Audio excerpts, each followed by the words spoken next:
Hey guys, this is a narration for my Neph guide that I've put together for running high-end content with her. I don't expect this to help a lot of people because I don't expect a lot of people to actually be running Neph, but you can apply most of these concepts to any leader that you would play.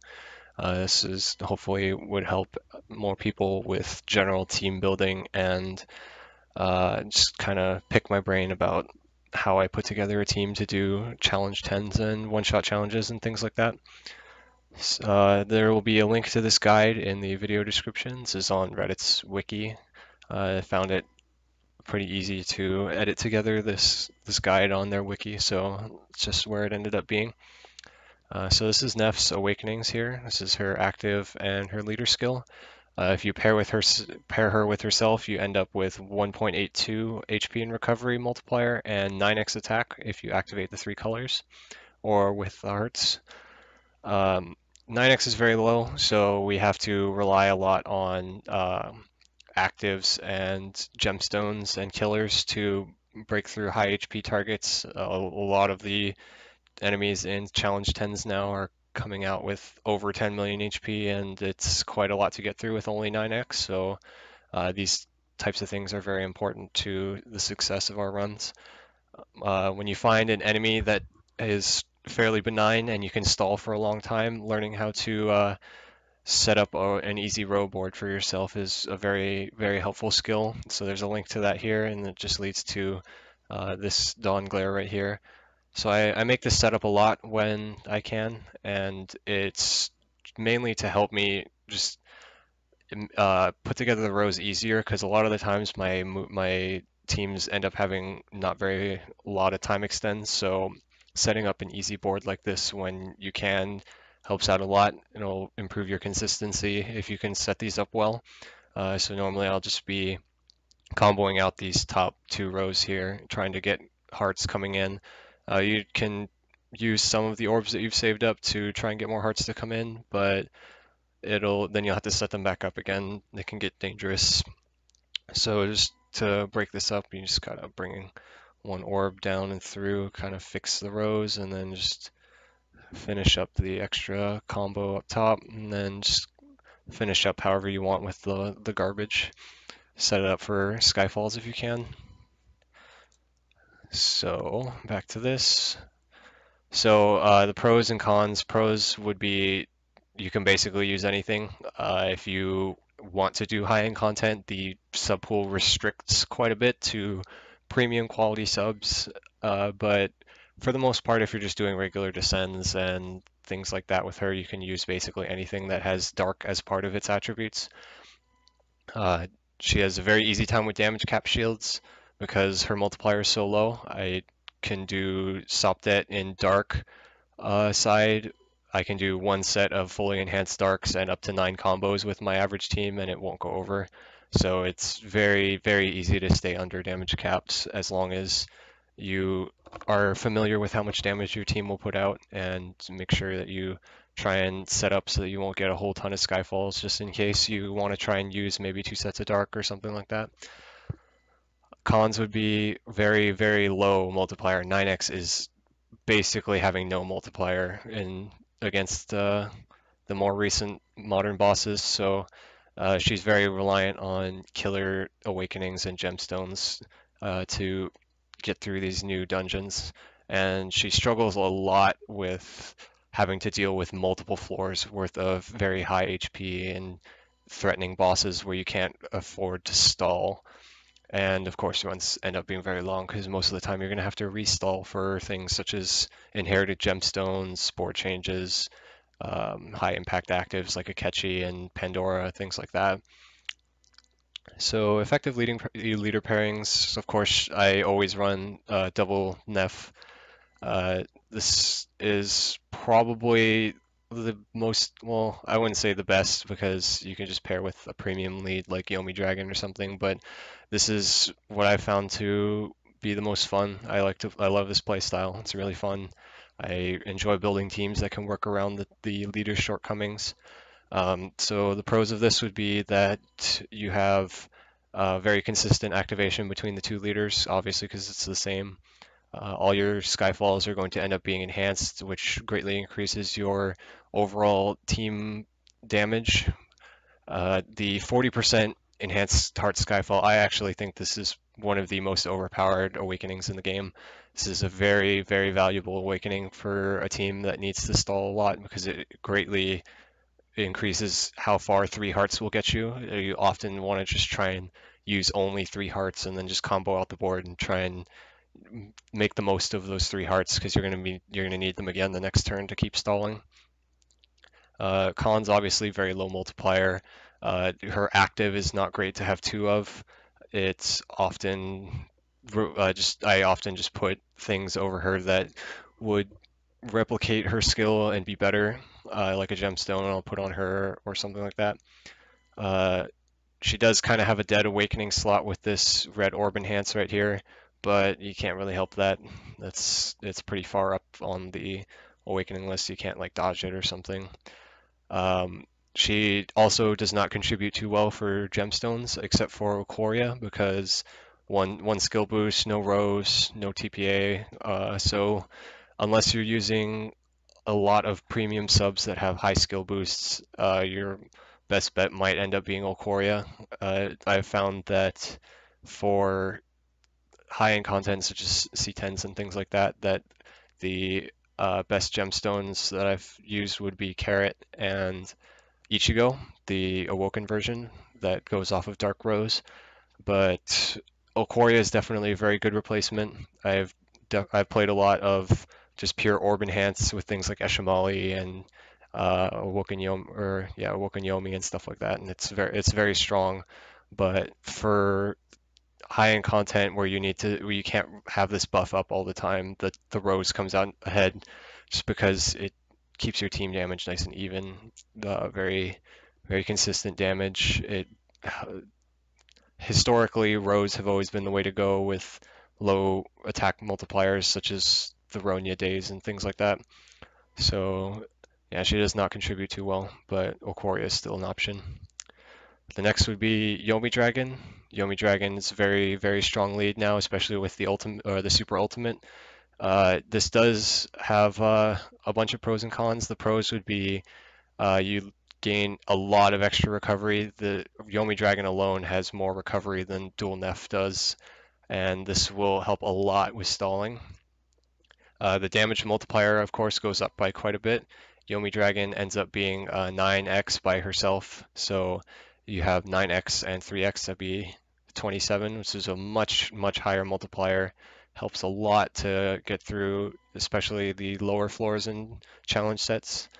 But uh, this does restrict you to God typing with Yomi Dragon. Most of Neph's premium subs will have the God tag, but there are some that do not. Uh, this is something to think about definitely when you're trying to build a team. Uh, Yomi Dragon also does have the advantage against a double Neph of being a bind cleric for you, so this saves you a sub slot in dungeons that are going to need a bind clear, and the active is much, much better for a second leader instead of having 2 of these spikes. So the heart and the haste definitely helps a lot with stalling. It's very good for fixing a really bad board after a board changer. It basically gives you an extra combo of dark as well as it even opens up the possibility of using a bicolor and just using those 4 hearts to get your third color. Um, as I mentioned, the God typing restriction is there. It's not a huge one, but it's there. It's something to think about. Another con would be that because of the Yomi Dragon leader skill clause of 5 and 1 enhanced, it does not work as well with row-based or TPA-based teams just because of this hard requirement of 5+1. Next pairing, I have actually run this quite a few times just for fun for Arena 1. It's a fun pairing. It'd be Gremory. Gremory recently got a buff to have the Bind, Heal, Awakening, as well as 2 extra rows. She just used to have these 6 at first at the front. Her active is much, much better, along with Yomi Dragon, although it doesn't have the haste, which in most of the cases I would prefer the haste just to reduced stalling keeps you out of dangerous situations by reducing the amount of time that you have to be somewhere. The leader skill is right here. So the damage was very, very solid with this. Obviously, it's going to be much, much higher. Grummery gives you 12x on skill activated turns for activating the cross. And this is another case with Yomi Dragon where, or same case as Yomi Dragon, where you have a built-in Bind Cleric for your team on the other side. The shield is also very nice for things like large gravities and stalling in general, just because having a higher HP pool does not, it's actually negative for gravities just because you have to heal up more, but the cross shield will cut that damage in half or in 35% instead, so you aren't taking as much damage, you don't have to heal as much, you can conserve your actives a little bit better. The active skill is very good for fixing boards, just like Yomidra. It's probably even better because you're not left with a dead heart on, say, a bicolor if you wanted to do that. It gives you a nice even extra 2 combos with the active. It also has the bind heal. So this using Grummery as a leader will restrict you to these 3 types, the Devil, God, and Balances used to not have God, and the inclusion of God basically makes this requirement not even a restriction because most of the premium subs that you will use will have one of these 3 tags in them. Uh, Without the God before, you were losing out on a few, but with the God tag in now, we have no issues there, basically. The HP and recovery boost also is non-existent if you aren't using the cross, but most of the time you'll have enough hearts. If you don't, then you can use Grummery's active, you can use a sub's active to keep the cross going. A lot of the times you don't even need it, but it's something to think about. Grummery now does contribute well to Cameo and Ichigo, but other than that, not very good for Carrot, only 1 skill boost, does not contribute at all to Ikoria. Um, yeah, it's something to think about as well. These next 2, they basically play the same, Pandora and Lucifer. Um, I would head towards the Pandora side if I were to pick one of these 2, just because Pandora's active is much, much better for a stall and tank team. Lucifer does have his place with his true gravity, or not true gravity, his true damage for things like Predras and very high defense targets. Um, you're you do maintain a nice HP and recovery boost for both of these. Lucifer's is slightly better, and it hits an extra type in God instead of just Devil, but Pandora, I feel her active will make up for that slight reduction in HP and recovery. So the main benefit of having Lucifer over Pandora would be that his active can fix any type of board. It gives you an extra Dark Orb combo, and the Pandora one will only be useful if you're using something like Lumiel as your board changer, because then you'd have dead wood orbs most of the time, and you can turn those into useful darks. Um, let's see, both of these leads have good contribution towards the gemstones. Pandora has 2 skill boosts, and Lucifer has 3. They both have 3 rows, which is good for Cameo and Ichigo. Uh, they both have solid damage. These restrictions, Pandora's is obviously more strict. Devil hits almost everything that you'd want to use, but there are some very important monsters that are left out, such as Dark Metatron. Anaphon is not in that list either. Um, Yomi Dragon is not there either. Does not hit a few other key subs that I'll go over later. Lucifer's is a little bit less strict. It does allow you to use Dark Metatron, Yomi Dragon, but it still does not include Anaphon. Uh, Something to think about once again. Another downside would be that this forces you into rows, but just based on their leader skills, but most of the time you end up running rows anyways. TPA will be more for the dark blue Neph split that I will make a guide for her, I guess, when she comes. I have no experience playing her. I don't play JP, so I'll have to get some first-hand experience before I feel comfortable making a guide for that. And another downside would be that the dark orbs that Lucifer spawns are in random places, and this can mess with your setups. Like back here, you could have a dark orb spawn and take up this blue orb or something, and then your whole setup is all messed up, and you can't use this anymore.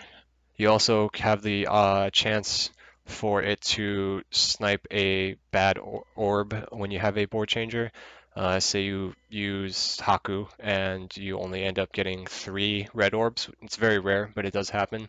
If you use Lucifer, you're risking hitting one of those red orbs and being unable to activate completely. So it's a small risk. You need to think carefully before you use his active to fix a board, but most of the time it's a non-issue. The big issue that I run into is when I'm using this setup here and using his active will, because there's so many dark orbs, there's only so many places it can go, and uh, it'll always pick an orb you don't want it to. That's just the way the game works. For the badge, I always, or almost always, like 99% of the time, I'll use the recovery badge, the Maniac version, for 35%. Greatly helps with stalling along with the enhanced Heart Awakening.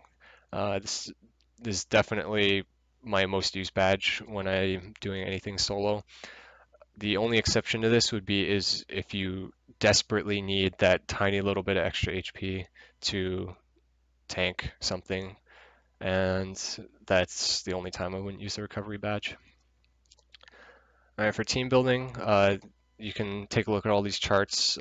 These are just how the sub here will benefit each of the gemstones and if they can, or if they qualify for this leader or not, if you're not pairing with double Neph. So the most important part about building a team is looking into what killers you need for the dungeon. It's very important to see if you actually need any and to plan accordingly. You also need to plan and see if you need a bind cleric, because if you don't need a bind cleric, you can totally ignore this section. Premium bind cleric would definitely be Gremory now. I really like Gremory, even though she doesn't have a sub color. She's very strong, very high stats, very good active, and no Devil Killer to mess with Parvati, although that's usually not an issue. My second follow-up would be Anaphon. Anaphon is very strong, good board changer, has haste as a finger. Uh, because it's a 4-color board, it's able to be fixed by a different sub or inherit, such as Satsuki or a Heartbreaker. These are some other options here. We have Halloween Alrone. She has the Awakening for it as well, so you can use that. I usually paste a heart-making board over her just to give her a little more versatility. She also does have 2 fingers, which is very useful. I do not personally have Oda, but he is another bind clearing option with his active. He does not have the Awakening, so keep that in mind. So the God Killer section. These are usually the most important for C10s, although recently it's been shifting a little bit towards Devils and Dragons, but for Arena, this is a very important section. Um, my favorite by far is Caster. There's a long time where Caster was on like every single one of my Neph teams just because of how strong he is. His attack is through the roof. He has a really good active. It's short cooldown. You can paste over it very easily. Contributes strongly to Carrot. Um, he does not have any rows, so you're going to have to make up for that with your other subs, but he's still very good. The next option that I like would be Lucifer here. Lucifer, we went over a bit in his leader section. Very, very strong contributions to gemstones, qualifies for everyone, and the laser can be very helpful. Recently, with his reincarnation, Vritra has come up quite a few tiers on my sub list for God Killer. His active sucks really bad, but it's short enough cooldown to paste over. But the main thing that he gained was this finger, and That's very important for your teams because if you look, none of the rest of these have fingers. This is a very, very um, big advantage that Vritra has. He also the first three here also cover light.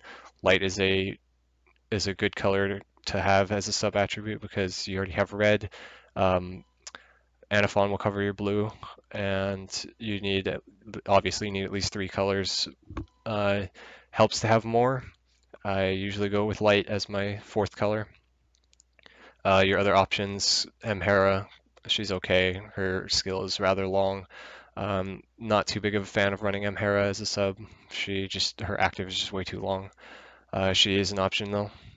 And then there is Dark Red Haku. Dark Red Haku is the destroyer of Dark Kali. She's very strong. The only issue I have with her is that she does not contribute to Carrot, and Carrot is by far my favorite gemstone to use. Her active, obviously very good, Sahaku active, and she does have an extra killer to fill in for other slots, or for the Dragon Killer slot if you need her. The Dragon Killer section, we have Haku back, same reason she's good. This is Halloween Chiome. She has 2 skill boosts, which is very valuable. She does only have 1 row, so that's kind of a negative, but if you look at these aren't too high on the row counts anyways. But she does contribute well to Carrot, which is important. She's a very short cooldown active, 5 turns, very strong, good to paste over, very easy to reuse later on in the dungeon. You could put a utility over here such as Orochi for an early floor, and then you can reuse the active later to fix a board. Very good sub. She does have red sub attribute though, which is kind of redundant, but you can't really change that. The next one would be Zuo. Zuo is very. I have mixed feelings about Zuo because he has a ton of HP, but his recovery is obviously terrible. He does have a cute extra green row to contribute to Cameo, which is interesting. His board I do not like as much. Obviously, if you have him on your team, then you can use the green, but I'm not as much of a fan of the Zuo board for some reason. Um, he does have a finger though. That's an important distinction. Finger's very important to get wherever you can. And then the last one would be the dark red version of uh, Lucifer instead of his awoken form. This is a very, very good sub if you need to have an inherit come up quickly because his cooldown is only 4 turns.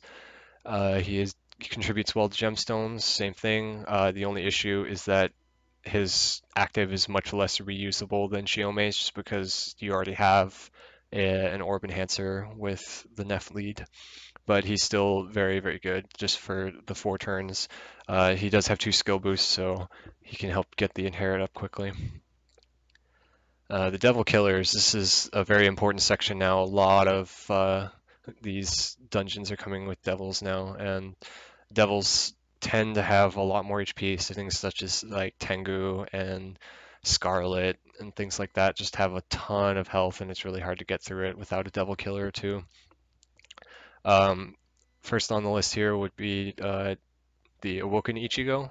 I have never used him as a sub. I've used him a lot as an inherit, but his cooldown is so long. If you need to use a skill early, his skill is terrible. So you can't. It's not like a Pandora with an Ichigo inherit. You can't use the Pandora early and have that savior run. But he is a very good sub. He does have a killer. He does have a finger. He's unbindable.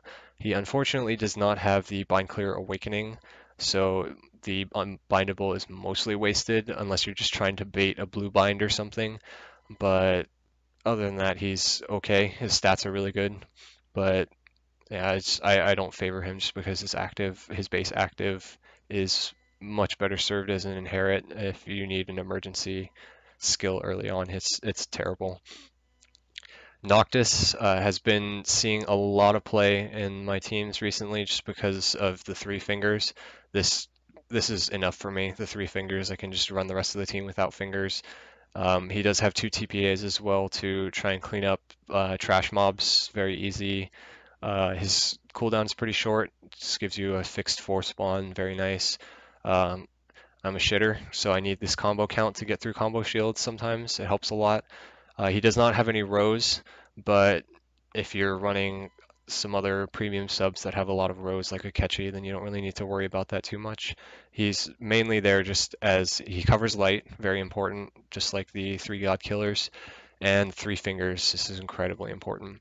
He does not qualify, unfortunately, as a physical attacker for any of the not Neph leader pairings, but that's a non-issue mostly. Anaphon, Devil Killer, same pluses and minuses as the Vine Clearer. Um, great active still, fixable. I don't know what else to say here. Oda makes a return as well. He has Devil Killer. I don't know why I have this here, but he spawns 6 orbs as well, which can be very helpful. You can help attack and bind clear at the same time. I think it's only 3 turns his bind clear, so it's the same as the Awakening, still very strong.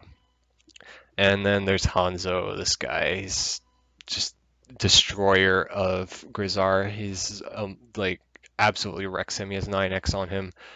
Very short cooldown, very good board fixer if you have an extra color to use with, say, like a Lumiel Inherit.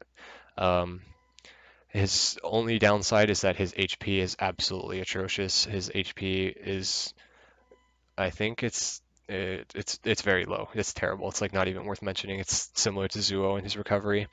He does not qualify for Yomi Dragon, but the rest he's good for. Some other useful subs that I've used a lot, Halloween Shangmei. I'm hoping that she gets her buff to line up with the red Shangmei and she'll gain 2 extra rows. That'd be very useful. I'd love to use her more. Her recovery alone carries the team. Her active is very good for stalling, very short cooldown, easy to paste something over it. She has a finger, it's very nice. The attacker killer, same with Hanzo. It comes in handy against Grizzar and stuff. It can be annoying against Vishnu, but with Fujin being a thing, that's mostly a mute point. Pandora, the other Pandora, I like to use this one more as a sub than the Awoken version just because of the extra finger. When we get the reincarnated version of Pandora, she gains the extra finger that this Evo has. I'd probably start using that. Um, this one I mainly just use for the finger and the higher recovery, but you can't really pass up on the Revo stats when it comes. The Dark Valkyrie is very good. 2 TPAs. The Dark Red one does not have skill bind resist. Make sure you keep that in mind. The blue one has Machine Killer. This has come in useful recently with Liberty Geist being a thing. Machine Zeus was in a challenge set a couple challenges ago. Very helpful against him. The dark red one has the guard break. Guard break sucks ass right now on NA, but it'll eventually get buffed to the JP version where it ignores all defense. This does put a restriction on having all colors on your team, which can sometimes be a pain in the ass. It's it's good when you need it. Then you can save on a laser inherit if you can manage to squeeze all the colors in. But I usually skip it. If I do need this, I will plan my team around it. But most of the time, I don't end up having all 5 colors for this unless I really need it. Dark Metatron, very strong. This I don't think I would use the other version, the no sub-attribute split, just because it doesn't cover an extra color. And if you wanted to guard break, I'd prefer to use the Valkyrie over her, just because you can use the Dark Valkyrie's active a little bit more often. It's a little more useful than a tiny shield. Um, she does have the same cooldown, very good carrier for something like delay or wrath and things like that. That's what I usually do. I'll usually give her wrath and use her as my failsafe.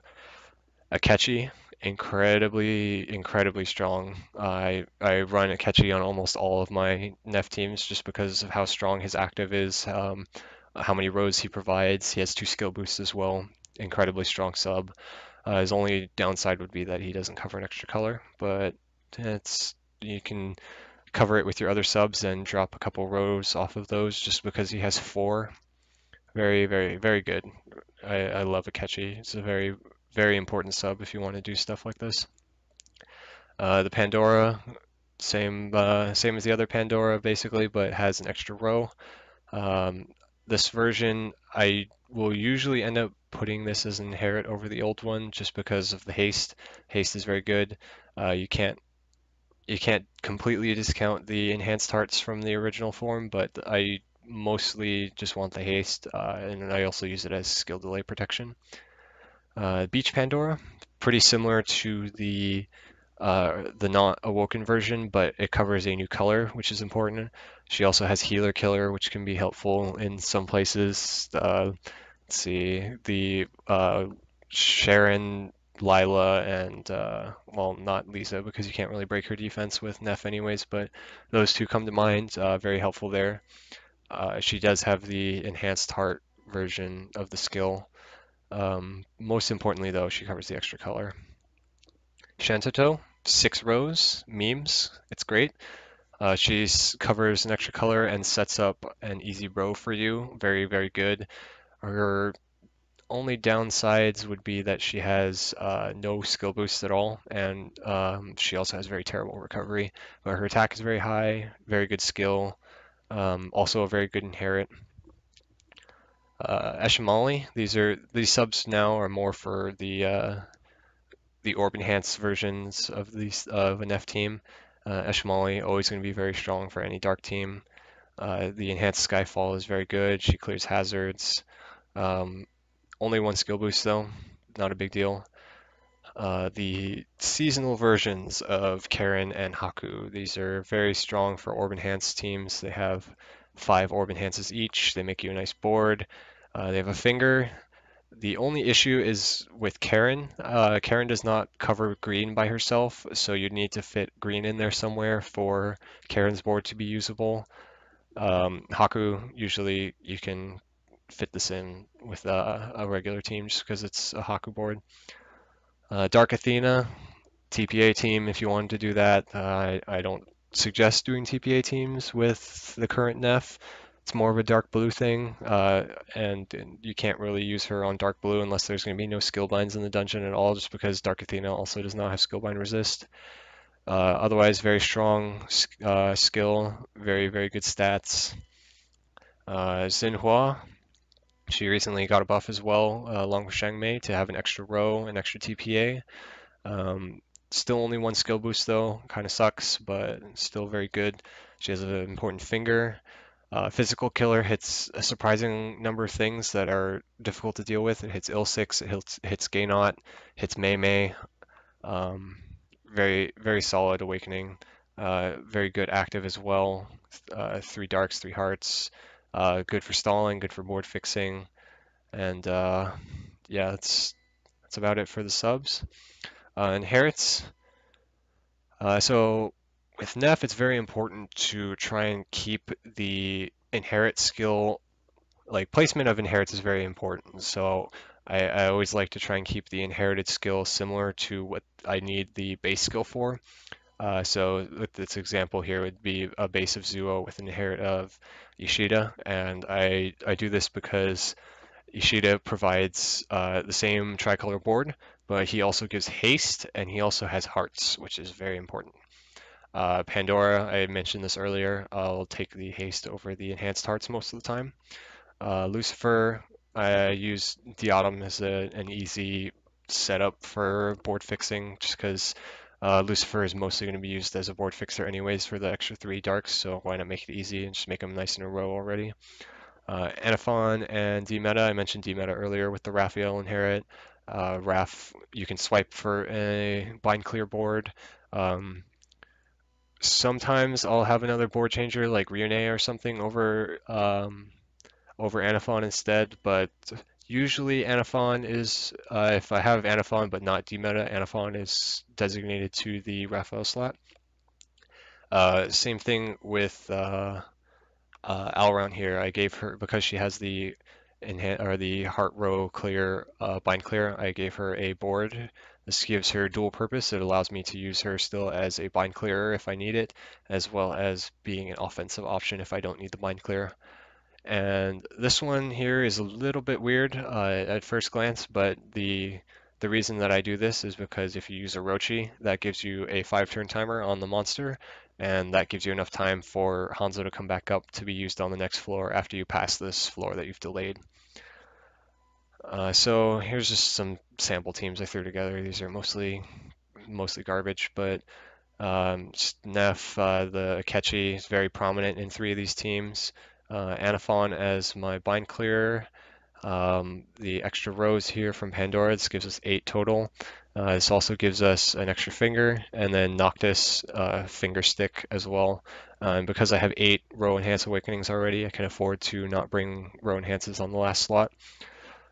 Godkiller, I recently changed this setup to have the Richer instead of the Lucifer just because of the finger. If you look at this team, it now only has 2 fingers, and before it only had 1. Rows are difficult to make very quickly, so having that extra finger is very useful. Orb Enhance based, this used to be the normal Yomi or the Awoken Yomi for the green sub attribute, and that would allow you to use Karen in the slot. She would cover the blue instead of the reincarnated Yomi. You don't need to use all the colors, but that's just how I had it set up before. All these guys provide Orb Enhance, makes for a very good Ikoria, Spike. I used to run this A1 team just for fun, just for the memes. It's a very fun team. Throw a cameo on here and watch your damage just be absolutely ridiculous. I have a link down here. Well, I guess that's more for the people that just look at the guide and not the video because you guys are here already. But yeah. And so the last thing I thought I'd do would be to look at the next upcoming challenge dungeon and see how I'd plan out a team for this. So let's get my phone up here because PadX does not have this on here. So this is challenge 40, level 10. So the final boss would be 9 Garuda. So first we got to look through here, and we look and we see 1 god, 2 gods, 2 machines now, and we have a dragon, and we have another dragon, machine again, devil, and dragon or dragon and machine. So for this dungeon, it looks like I'm going to want to have both a machine killer and uh, or either a machine killer or a dragon killer, as well as a god killer. The god killer is mainly just for this floor because unless I have a way to get rid of the mortal poisons, I'm going to get destroyed. You can use this as an opportunity to stall. He increases your heart skyfall for a few turns. As if you match the mortal poisons on the last turn, he won't destroy you. He'll just heal back to full, and you can keep stalling. I might go with that route instead. I might be able to pass on the God Killer that way because Hera does not have a lot of HP. She's only got 7.3 million. And another opportunity to stall, although a little more dangerous, would be on this puppet because the puppet has the ability to break hearts, which is very dangerous to stalling. But if you set up your team to be able to have, well, it's always going to be over 2 hits, but if you can squeeze in that extra 3rd hit on these totals, that would be very prime because then you'd have to have some pretty bad RNG to get heartbroken 3 turns in a row. This dragon here hits fairly hard. Can't stall on him for more than 6 turns because of his large hit here, the 117,000. The Cyber Dragon here. Now, if we look at this, we can see that it's only 52,000 is his big hit. We can tank that if we have, say, Dark Metatron. We can line up our timing very nicely. It's every 8 turns. Dark Metatron will let us tank that very easily. We could stall for the rest of our skills here if we need to, or we can just bring Fujin. Scarlet has the time reduction, which is very bad, so I'm probably going to end up bringing um, a reincarnated Hades inherit somewhere just to get rid of that. And then it's also useful again on 9 Garuda because 9 Garuda has the resolve. This can be very annoying to deal with. His resolve is pretty high, and he doesn't go super crazy mode until 20%. So there's nothing too dangerous about just pinging him down to 50% and then killing him from there. But why mess around with that when we can just use the the Hades active to get rid of the debuff from the previous floor, as well as make this just safer. So because we're in maintenance right now, I don't know if I'll be able to actually look at my account and see what I would do, but it's looking like I'm probably going to end up bringing a dragon killer instead of the machine killer. The machine killer would make it more difficult to stall on the puppet floor.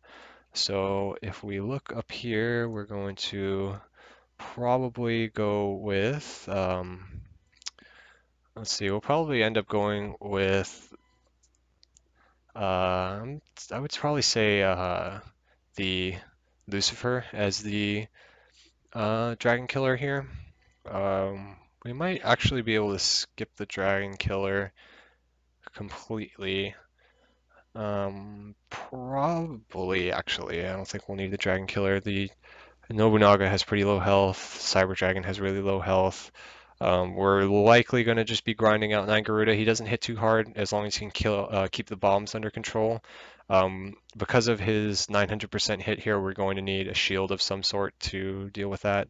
Probably Ganesha, or we could even use Raphael or something for that. Raphael would be a good inherit for Dark Metatron if we end up choosing to bring her. We probably will. So uh, binds are not an issue in this dungeon, so I'm not going to need to bring a bind clearer, which probably rules out Gremory and friends here.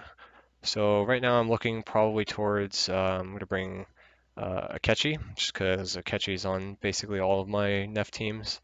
And then I'll probably end up bringing the Dark Metatron for blue coverage, as well as carrying the Raphael shield for the first turn of 9 Garuda.